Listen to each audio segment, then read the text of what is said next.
Meus amigos, estamos iniciando mais um Frente a Frente e hoje nós vamos conversar um pouco sobre política com o deputado estadual Paulo Guedes, um dos mais votados na região. Parece que na última eleição ele teve mais de 90 mil votos, né, Paulo? Isso mesmo. Prazer tê-lo aqui com a gente, satisfação muito grande.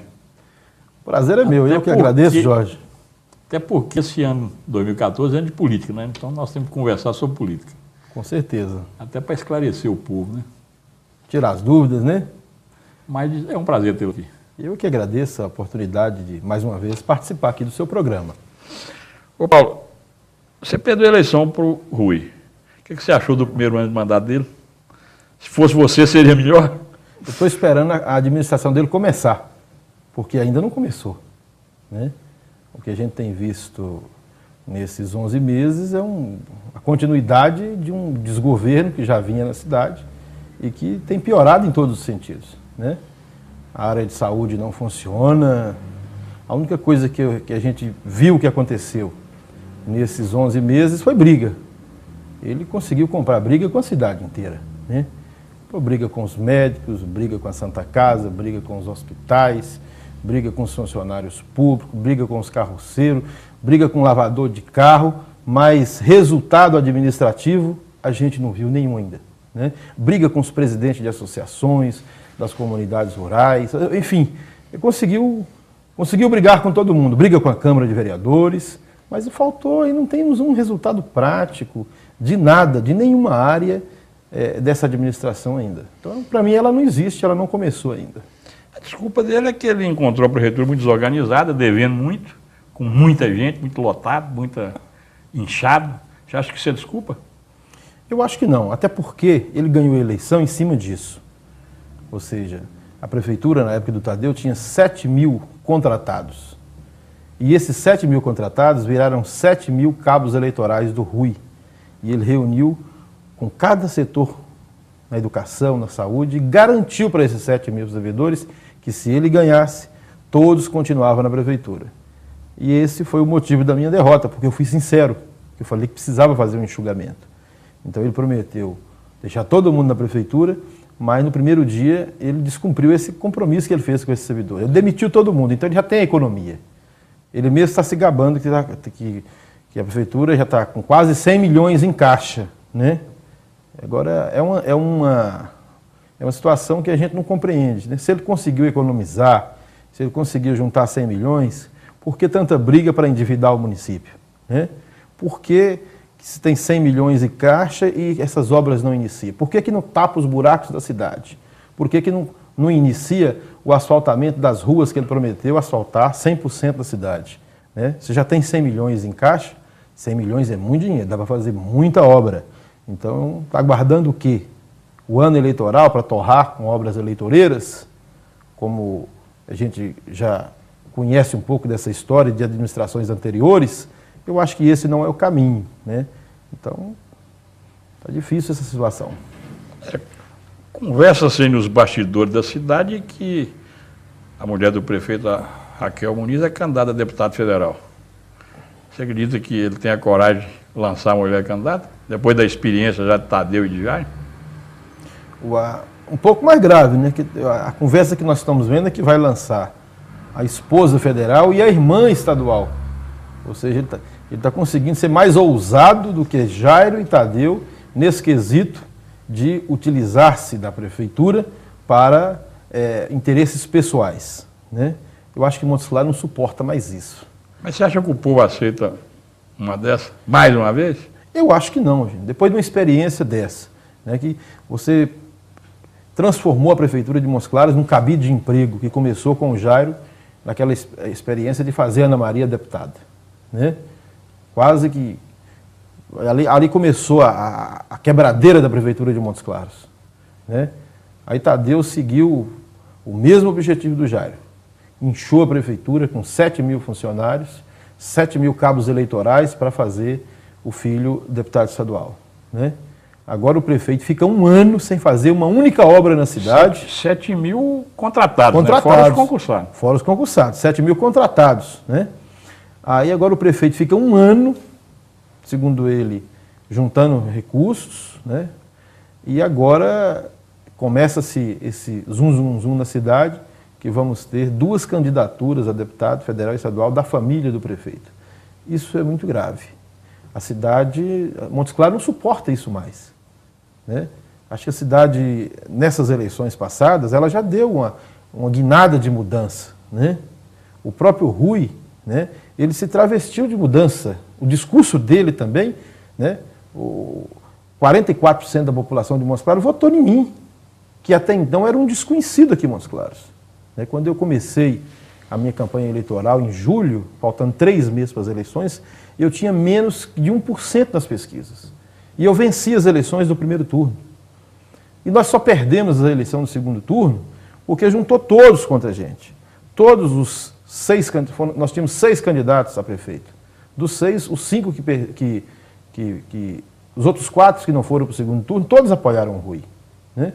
Todo mundo ficou com o Rui no segundo turno. Todos os deputados estaduais e federais aqui da região apoiaram o Rui no segundo turno. Né? Todos os candidatos a prefeito. Aí criou-se uma ideia, a prefeitura com a máquina, o Tadeu, com toda essa máquina, com 7 mil contratados, ou seja, e criou também uma história de forasteiro, e aquilo fez com que o Rui conseguisse vencer as eleições no segundo turno. Mas, ao mesmo tempo, ele conseguia passar para as pessoas uma ideia de que ele também era mudança. Mas, a verdade, ele era continuidade. E ele está conseguindo ser uma continuidade ainda pior. Ele era o candidato nota 10. Ele era, mas esse nota 10 aí, hoje a população, acredito que a nota está 0, porque até agora não se prometeu muita coisa, né? Pra você ter ideia das promessas absurdas, né? Você se lembra muito bem do aumento de R$20 no Bolsa Família? Exato. Ou seja, ele atingiu um público que já estava, no primeiro turno, tinha votado em mim. Essa dívida está grande já, Essa dívida está grande. Ou seja, nos bairros de Montes Claros, eu liderava todas as pesquisas. Então, eles fizeram uma jogada de marketing para conseguir entrar nas camadas sociais mais pobres, onde as pessoas tendiam a votar em mim, com essas promessas falsas. Primeiro, aumentar o Bolsa Família em R$20. Até hoje não aconteceu nada, não se falou mais nada nesse sentido. Uma obra de relevância por mês. Asfaltar 700 ruas, né? O VLT, né? o trem-bala, né? O veículo que eles prometeram, foi coisa demais na cabeça das pessoas. E ele com aquela forma, aquele jeito de mágico, vendendo ilusões, né? Aquela propaganda bonita, né? As pessoas, tem gente que acredita nisso, né? Então foi com essas promessas mirabolantes, né? Prometendo tudo, que tudo era possível, que ele sabe, eu sei fazer. Ele falava assim, eu sei fazer, é possível fazer, tem dinheiro para fazer, né? Ele conseguiu passar essa imagem, entendeu? E as pessoas acreditaram. Então, está se completando um ano, ou seja, 25% do mandato. E nós não temos uma única obra inaugurada. Uma única obra inaugurada. Nem iniciada. E nem iniciada. Nem inaugurada e nem iniciada. Ou seja, então, tudo isso foi uma verdadeira fraude eleitoral, né? Sem contar com a ajuda das pesquisas falsas. Não sei se você se lembra, Jorge, na quinta-feira, 3 dias antes das eleições, nós tínhamos pesquisas internas. A eleição estava polarizada, empatada tecnicamente. Qualquer um dos dois poderiam ganhar. Mas o jornal O Tempo, de Belo Horizonte, prestou-se, com o jornal Hoje em Dia, prestou um grande desserviço a Montes Claros. O jornal O Tempo soltou uma pesquisa que o Rui tinha 37 pontos de vantagem sobre mim. 37, ou seja, uma eleição decidida, né? 37 pontos. A gente tem aí uma média de 10% da população que quer votar, vota no que vai ganhar. Né? Então isso desequilibrou. Eles trouxeram 2 carretas de jornais para cá. Fizeram uma capa do Tempo exclusiva para Montes Claros. O jornal que circulou em todo o estado, a capa era outra. Fez uma capa exclusiva do jornal O Tempo com essa manchete para Montes Claros. Foi distribuído 50 mil exemplares do jornal O Tempo. Todas as residências de Montes Claros chegou um jornal desse. Isso desequilibrou. E qual foi a diferença? Foi 6%. Ele teve 56%, eu tive 44% dos votos. Então, houve todo esse trabalho para não deixar que a gente vencesse as eleições. Eu acho que Montes Claros perdeu porque a gente estava com uma proposta nova, uma proposta real, uma proposta pé no chão, de rediscutir, né, de pensar a cidade para frente, de fazer uma administração com a participação do povo, com a participação popular, e usar também da influência que tínhamos para trazer as obras federais para Montes Claros, né? Era esse o gancho que nós assumimos o compromisso com a população de Montes Claros naquele período. E foi bem. Eu acredito assim, que, apesar de a gente não ter conseguido vencer as eleições no segundo turno, vencemos no primeiro, né? Mas nós demos uma experiência nova política para Montes Claros e eu tenho certeza que essa eleição, essa eleição que passou, ela começa a reescrever um novo capítulo na história política da cidade e também do norte de Minas. Vamos para o nosso primeiro intervalo comercial, mas voltamos logo. Espera um instantinho.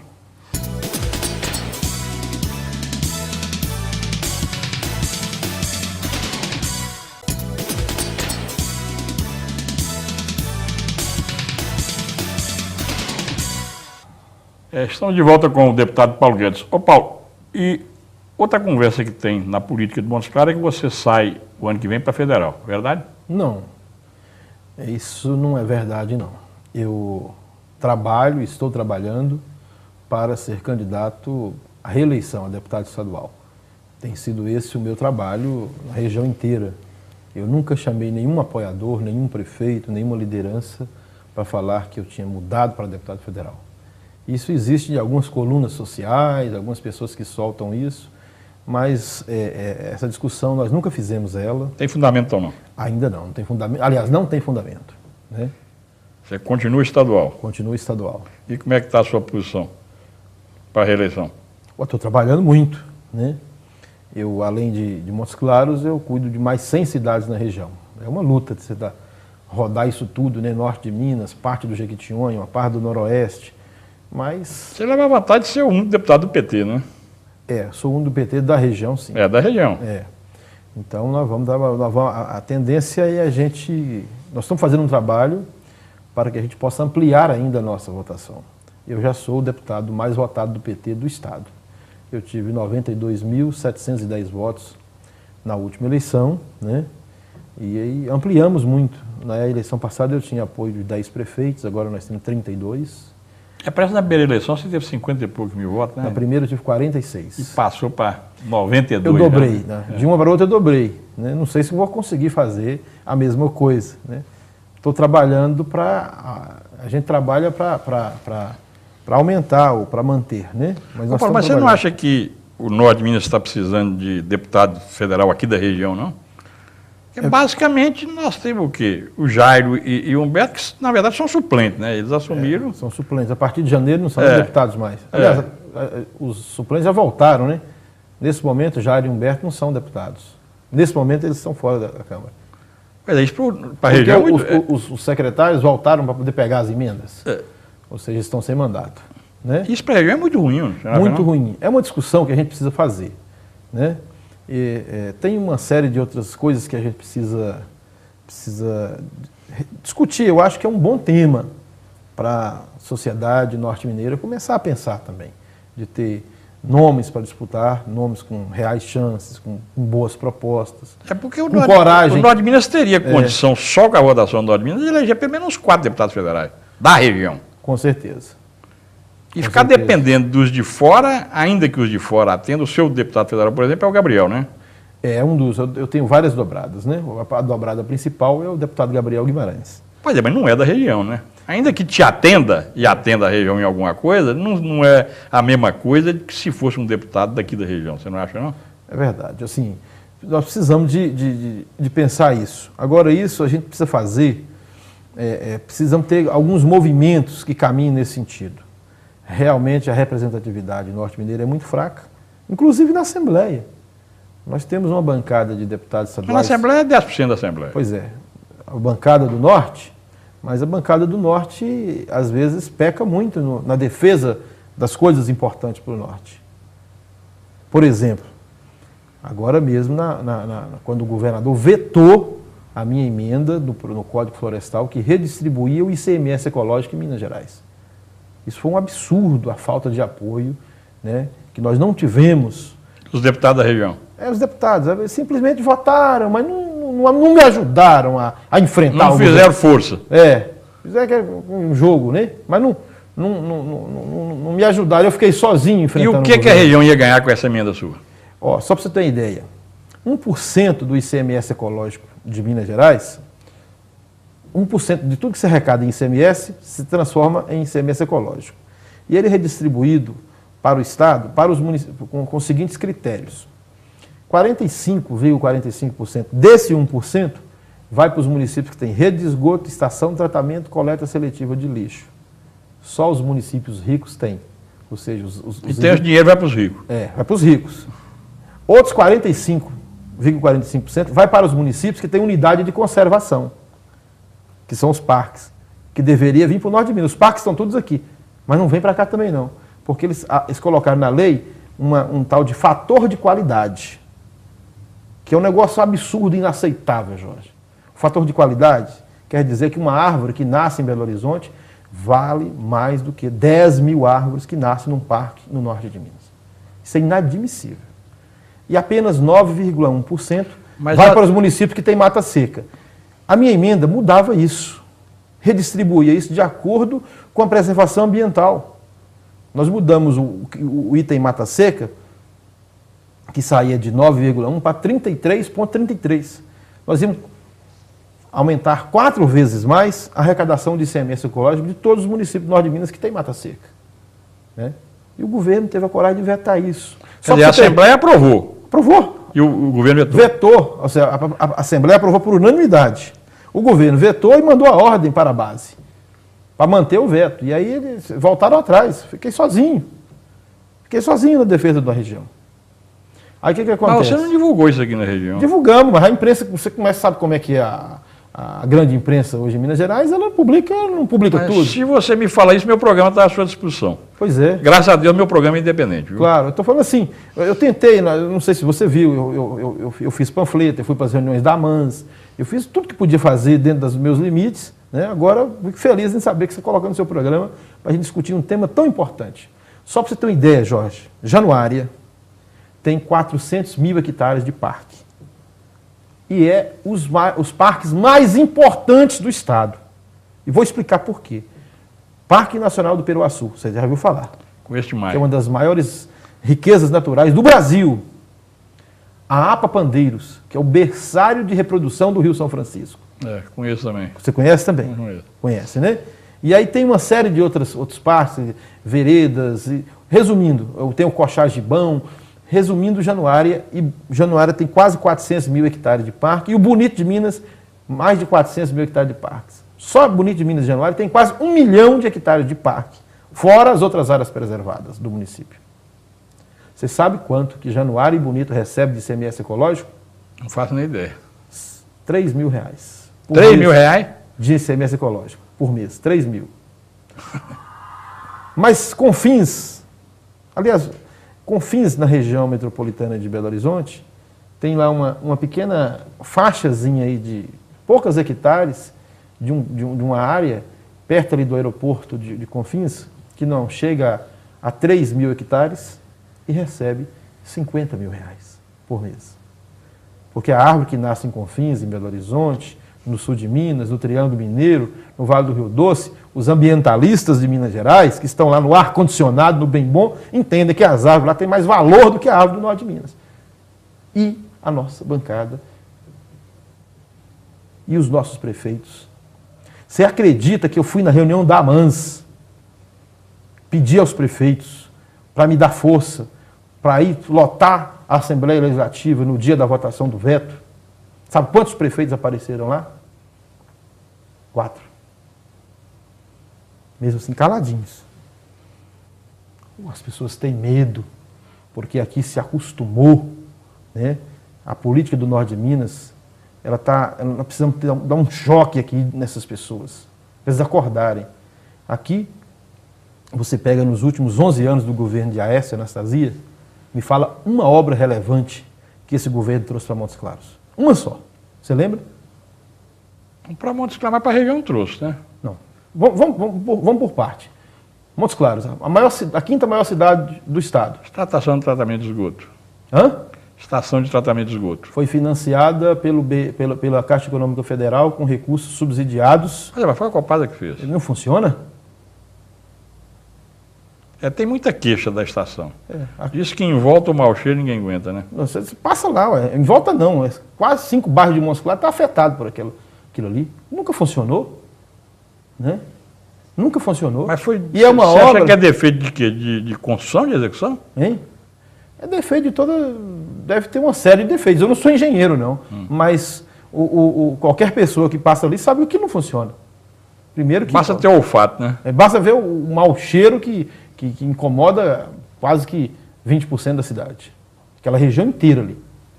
Então é um negócio... Fora a estação de tratamento, eu não lembro de outra obra assim significativa, não. Não tem.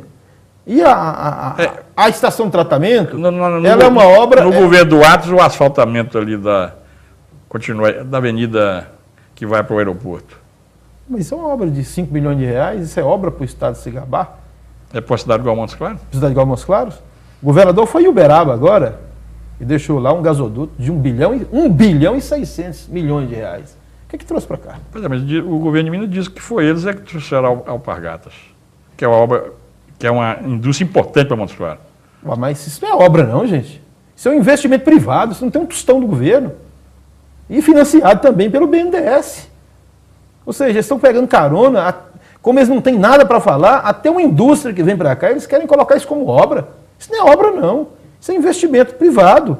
Isso não tem um tostão no governo do estado, na Alpargatas. Nem do o governo federal tem, porque, assim, mas indiretamente também, porque o governo federal está financiando via BNDES. Mas é um dinheiro que é financiado. Ou seja, a Alpargatas é uma obra particular. É uma obra de uma empresa que está investindo aqui. Por quê? Porque aqui tem mão de obra barata, porque aqui tem incentivo fiscal, porque aqui tem os incentivos da Sudene, tem uma série de coisas. É importante vir para cá. Vai vir mais obra, vai vir mais empresas para cá. É só Alpargatas, não. A tendência é vir muitas empresas para cá, porque nós temos mão de obra, nós temos um belíssimo entrocamento rodoviário, o segundo maior do país. Então aqui, e tem incentivo fiscal. Então é muito pouco. Muito pouco. Falar que isso é obra não é obra do governo, não. O anel rodoviário mesmo, norte, né? Uhum. Até hoje está... Até hoje eles não deram licença. Só na promessa, né? Ficou, e que é importantíssimo para mostrar. 8 anos com dinheiro na conta, o DR, que o governo federal, o DENIT, passou o dinheiro. 8 anos. Eles não conseguiram nem sequer terminar o projeto e ter o licenciamento ambiental para fazer o entrocamento rodoviário de Montes Claros. Né? Eles não conseguiram fazer isso. O DENIT tomou de volta o dinheiro, está providenciando o licenciamento para licitar pelo próprio DENIT, pela incompetência do DR. Essa é a verdade. Nós vamos para mais nosso último intervalo comercial e voltamos logo em seguida. E nesse próximo bloco nós vamos conversar um pouco com o deputado Paulo Guedes sobre política nacional. 2014 é ano de eleição presidencial. Nós vamos tocar um pouco nesse assunto. Guarde um instantinho.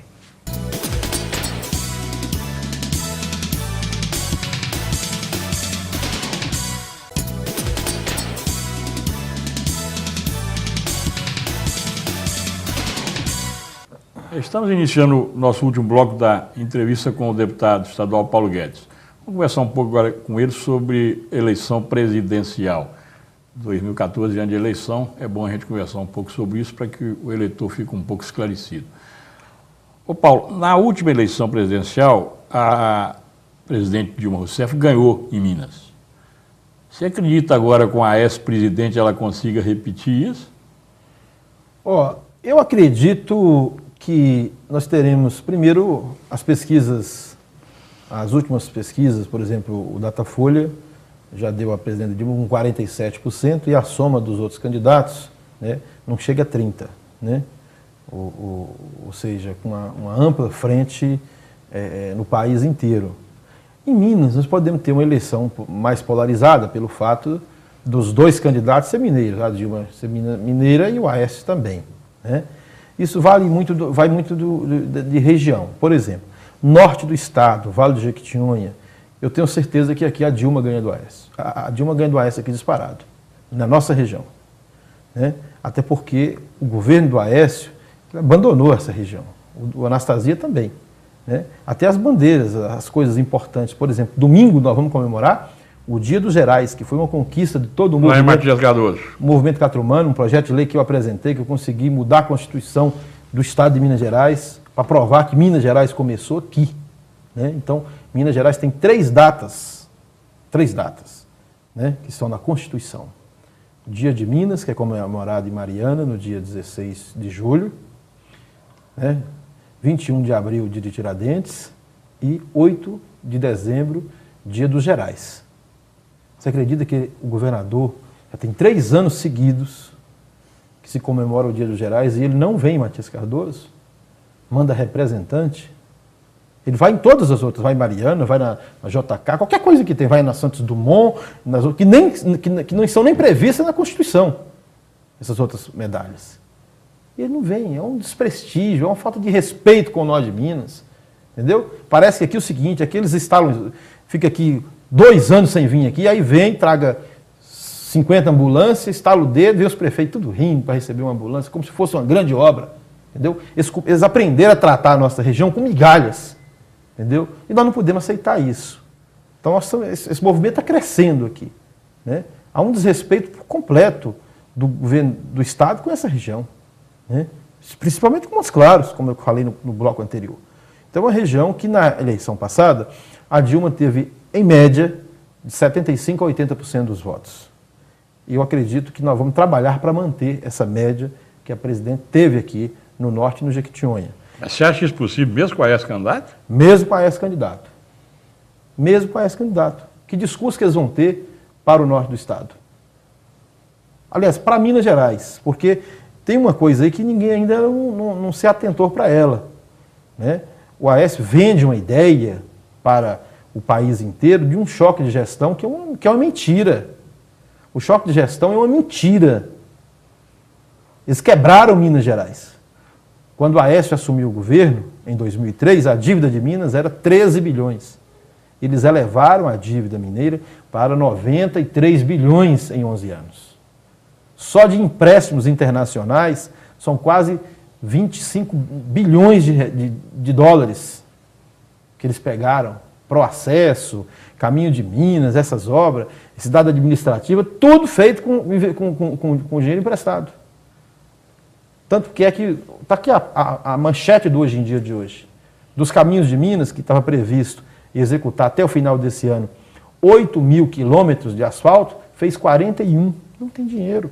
Até os empréstimos, os últimos que nós fizemos, agora há 6 meses atrás, para o Caminho de Minas, porque primeiro foi feito com o Banco Mundial, o Banco Mundial já não quis emprestar mais, aí passou-se, tivemos que aprovar de novo para passar para o Banco do Brasil.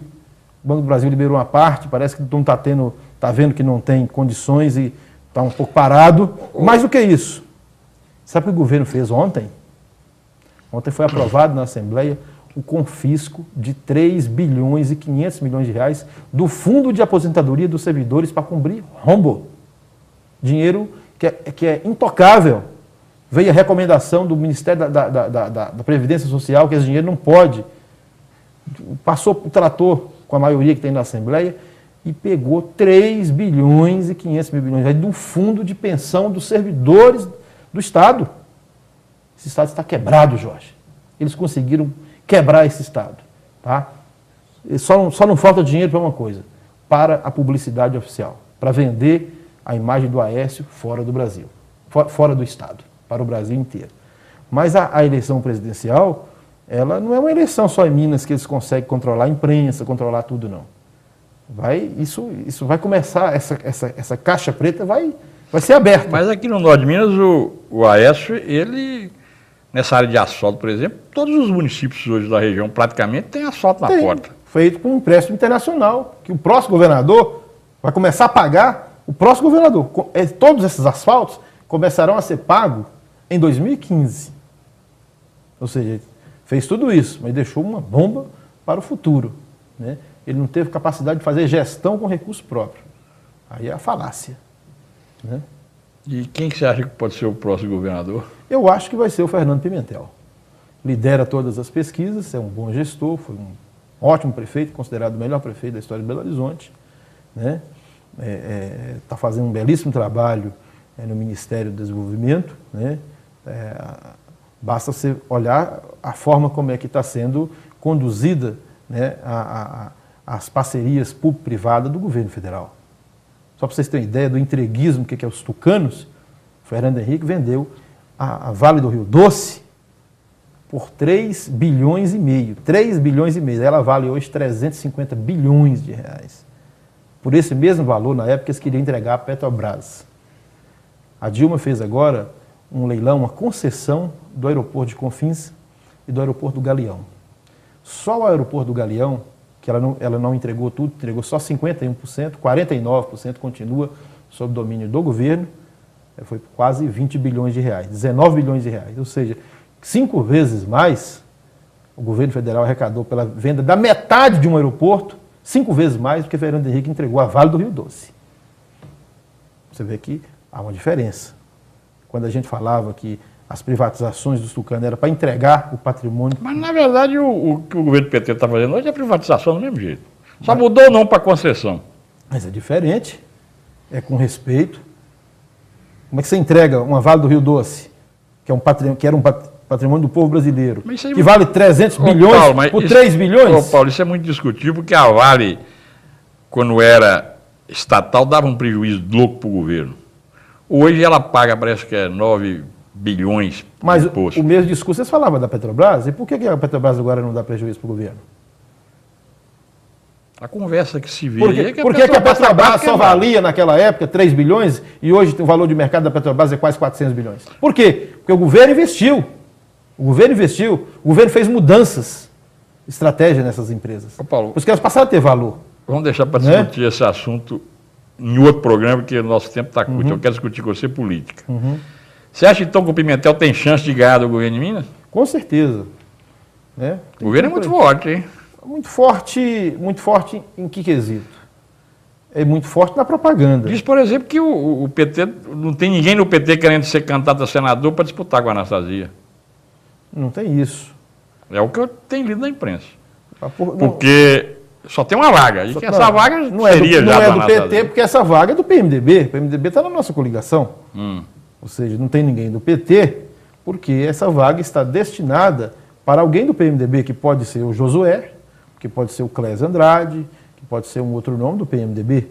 Por isso que não tem ninguém do PT, né? Até porque se a gente vai lançar o governo do Estado e também vai lançar o Senado, nós não vamos dar espaço para ninguém para ligar com a gente? Então, não tem por esse motivo. Senão, não faltava candidato. E quem que você acha que será o candidato do Anastasia e do Aécio para enfrentar o Pimentel? O Aécio fez primeiro era o Alberto... Você que está lá dentro da Assembleia. Primeiro era o Alberto Pinto Coelho, que eles retiraram, depois era o presidente da Assembleia, Diniz Pinheiro, que eles também retiraram. Né? Aí o Aécio trouxe o Pimenta da Veiga, parece que não está pegando, o Marcos Pestana agora está todo para frente, está dizendo que vai ser ele.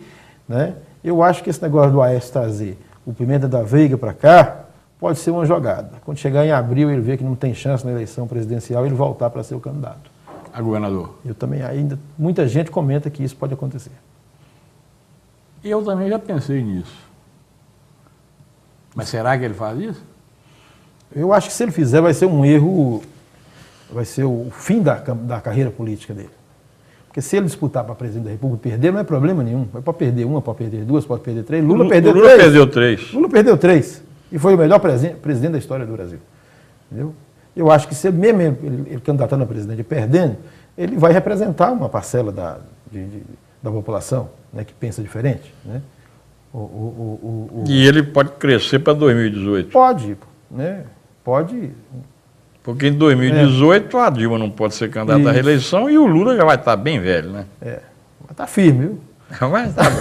Mas já está bem velhinho, né? Pode ser uma hipótese, né? Agora, se ele, depois de tudo que ele fez para ser candidato a presidente da República, ele voltar para o governo de Minas, ele corre o risco. É porque se ele for candidato ao governo de Minas, ele ganha a eleição. Não sei. Eu acho que ganha. Não existe nenhuma eleição, né? Você pega aqui em Montes Claros, por exemplo, quando eu lancei minha candidatura, o pessoal até ria. O Jair estava com 48% nas pesquisas. O Jair ficou em quarto lugar e eu fiquei em primeiro no primeiro turno. Então, cada eleição tem sua história, né? Cada eleição tem sua história. Não existe essa de já ganhou. O deputado Paulo Guedes, para encerrar, qual a sua mensagem para o povo de Montes Claros? Eu acho que a gente precisa nos organizar para cobrar tudo aquilo que foi prometido pelo prefeito na campanha de 2012. Tá? Eu acho que a sociedade precisa cobrar, né? As pessoas precisam cobrar uma ação efetiva do prefeito. E Montes Claros está precisando de prefeito, né? A cidade está esburacada, o prefeito não conseguiu tapar os buracos do ano passado. E agora está vendo já os buracos desse ano da chuva. Ou seja, você não está conseguindo nem andar nas ruas da cidade. Coleta de lixo, tem bairros que ficam 15 dias, esse dia ficou 15 dias sem colher o lixo no bairro Independência. E assim é em todos os cantos da cidade. Então, nós precisamos fazer com que a população comece a cobrar, a se organizar, a cobrar da Câmara de Vereadores, a organizar os movimentos de bairro para cobrar uma ação mais efetiva para que o prefeito comece a administrar a cidade. Porque até agora, um ano se passou e nós não vimos efetivamente nada, né? Mas eu espero, eu torço para que dê certo. Eu não sou daquele tipo de político que fica torcendo para as coisas darem errado, não. Né? Até porque, se der errado, quem sai perdendo é a população. Todo mundo. A gente torce para que alguma coisa funcione. Né? Até para que o sucessor que vier suceder ele já pegar alguma coisa pelo menos mais organizada. Porque se for o caos, quem é que vai querer ser prefeito de Montes Claros numa situação de caos como está? Com essa mensagem de esperança do deputado Paulo Guedes, que Montes Claros possa melhorar, nós estamos encerrando esse frente a frente. Muito obrigado.